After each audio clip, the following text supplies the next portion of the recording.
Good morning students. आज हम पढ़ेंगे क्लास 10th का प्रश्नावली 3.4 का दूसरा प्रश्न हमारे पास ये दिया हुआ है। ये एनसीईआरटी का सिलेबस है। दूसरा प्रश्न दिया हुआ है, यदि हम अंश में 1 जोड़ दें तथा हर में से 1 घटा दें तो भिन्न 1 में बदल जाती है।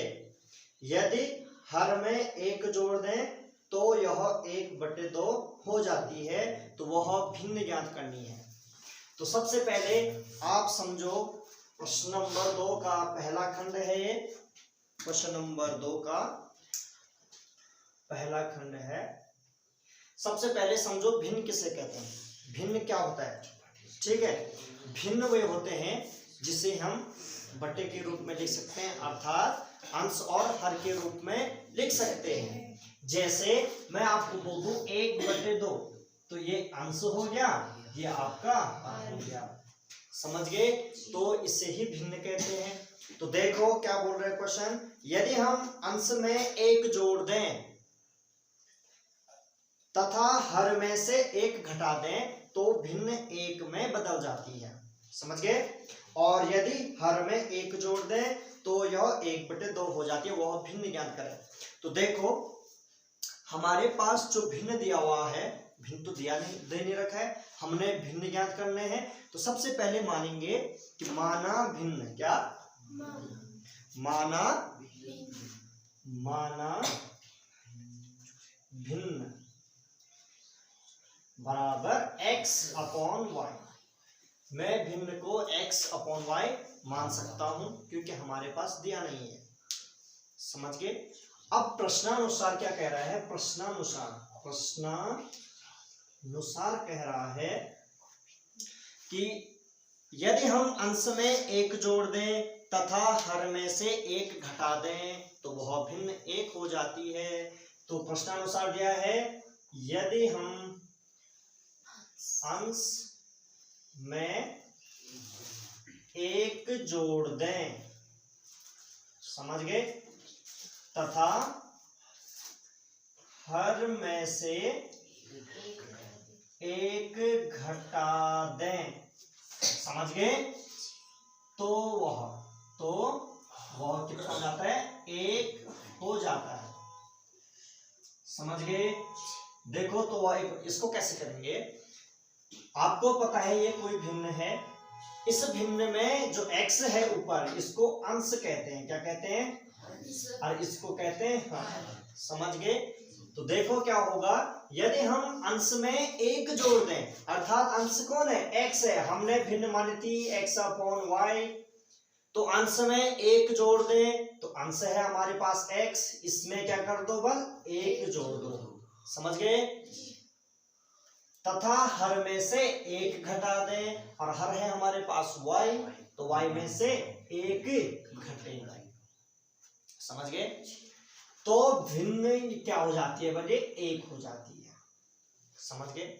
और आपको पता है ये भिन्नों के रूप में है, और जो हमारे पास समीकरण होता है वो साधारण समीकरण में हमें इसको बदलना पड़ेगा। समझ गए? यहाँ पे देखो ये x+1/y-1 है, इसमें भिन्नों के जोड़ नहीं होंगे। क्यों नहीं होंगे? क्योंकि यहाँ पर x और y अलग अलग नहीं है। अगर यहाँ पर अलग रहता, ठीक, अगर ये ऐसा रहता, यहाँ पे प्लस का चिन्ह था, तब जाके हम यहाँ पे क्या करते, भिन्नों का जोड़ करते। समझ गए? ये बेसिक उसमें सिखाया जाएगा आपको, है ना, जो बेसिक मैंने सिखाया है कुछ बच्चों को, तो उनके लिए ये आसान हो जाएगा। समझ गए? यहाँ पे देखो ये बराबर है, ये हम इसका पक्षांतर करते हैं, तो ये है हमारे पास किसमें, भाग में। तो पक्षांतर के बाद ये किसमें जाएगा, गुणा में जाएगा, अर्थात ये होगा x+1 = y-1। हम यहां से क्या करेंगे, इस y को लेंगे इधर और इस 1 को लेंगे इधर। क्यों? क्योंकि चर और चर पद हमने एक साइड करने हैं, हमने समीकरण बनाना है, तभी जाके हम इसको विलोपन विधि से हल करेंगे। समझ गए? तो x ये प्लस का है, ये माइनस का, y = -1 यहाँ पहले से था, ये प्लस का 1 है, ये पक्षांतर के बाद -1 जाएगा।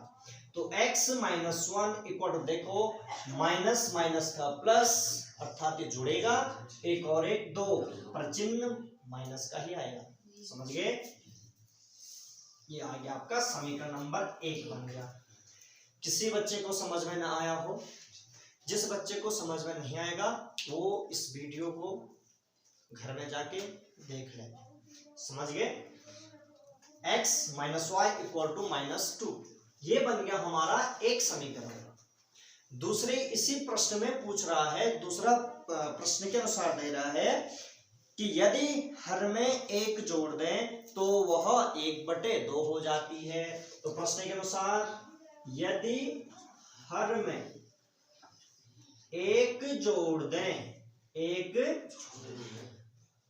तो वह कितनी हो जाती है? 1/2 हो जाती है।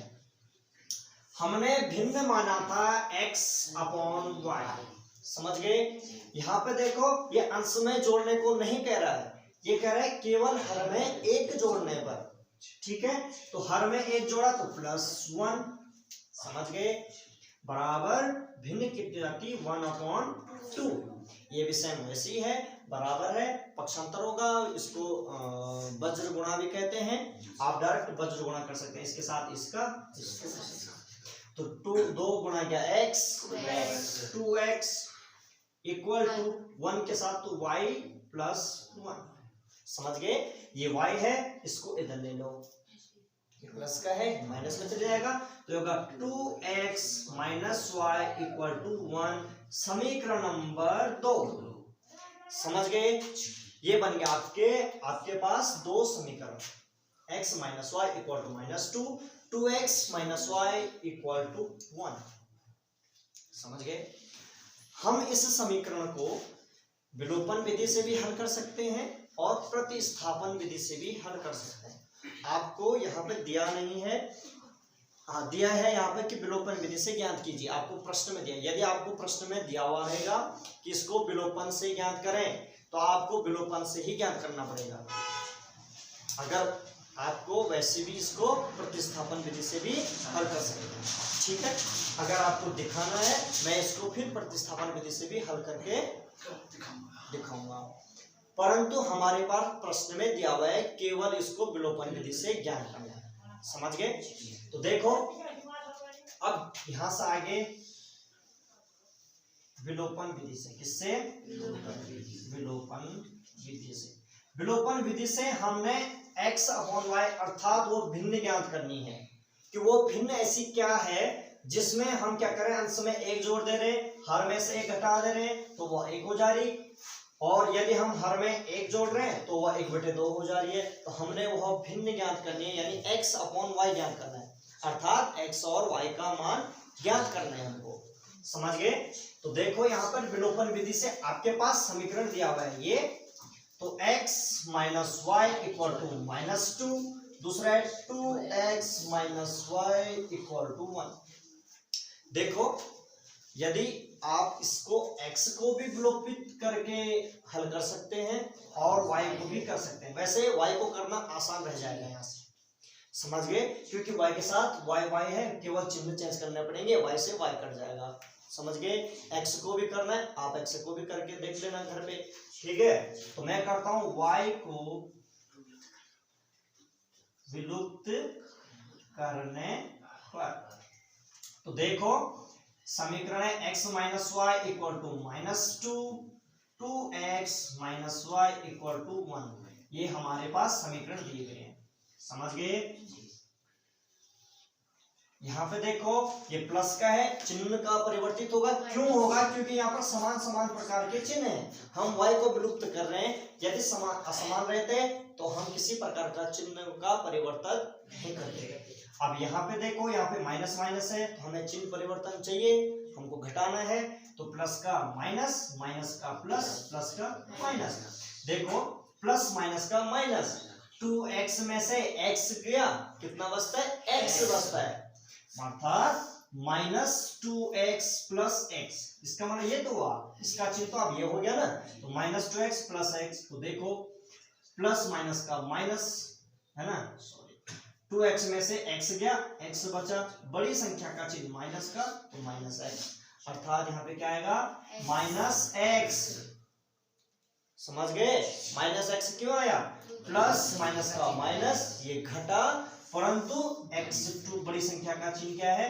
माइनस का है, इसलिए माइनस का है।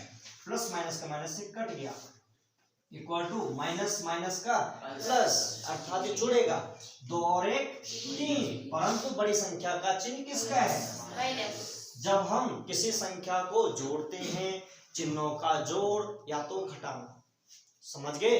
जब हम किसी संख्या को जोड़ते हैं या तो घटाते हैं, वहां पर जो घटेगा या तो जुड़ेगा, परंतु चिन्ह बड़ी संख्या का आता है। ये आपको बेसिक में सिखाया जाएगा। समझ गए कि ये कैसे हुआ? काफी बच्चों पे बेस क्लियर ना होने की वजह से वो गणित में क्या हो जाते हैं? कमजोर हो जाते हैं। समझ गए? तो देखो यहाँ पर आपका बेस क्लियर ना होने के कारण आप इसको समझ नहीं पाओगे। समझ गए? तो इसको बेसिक में आपको सिखाऊंगा मैं। समझ गए?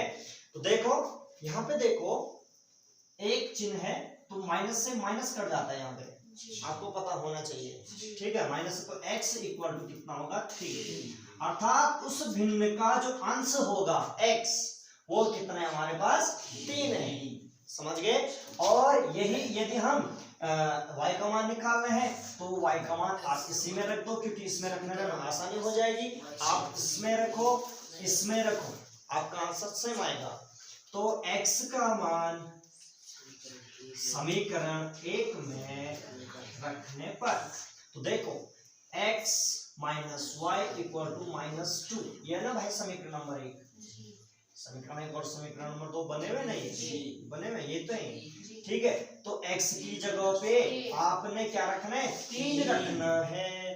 तो x की जगह पे 3 माइनस वाई इक्वल टू -2। समझ गए? और ये जो 3 है ये प्लस का है, पक्षांतर के बाद ये किस में जाएगा? माइनस में। तो माइनस वाई इक्वल टू -2 -3, तो minus y equal to minus minus का प्लस, जुड़ेगा, 3 और 2 5, परंतु बड़ी संख्या का चिन्ह माइनस का है। और आपको पता है समान समान माइनस से माइनस घटेगा, तो y बराबर 5, अर्थात लिखेंगे इसलिए वह भिन्न 3/5 होगी। समझ गए? किसी को किसी प्रकार का दिक्कत नहीं, ये आंसर है। समझ गए? तो सभी बच्चे इस पर ध्यान देंगे। क्या करेंगे? सभी बच्चे इस पे ध्यान देंगे। ठीक है? आ रहा है समझ?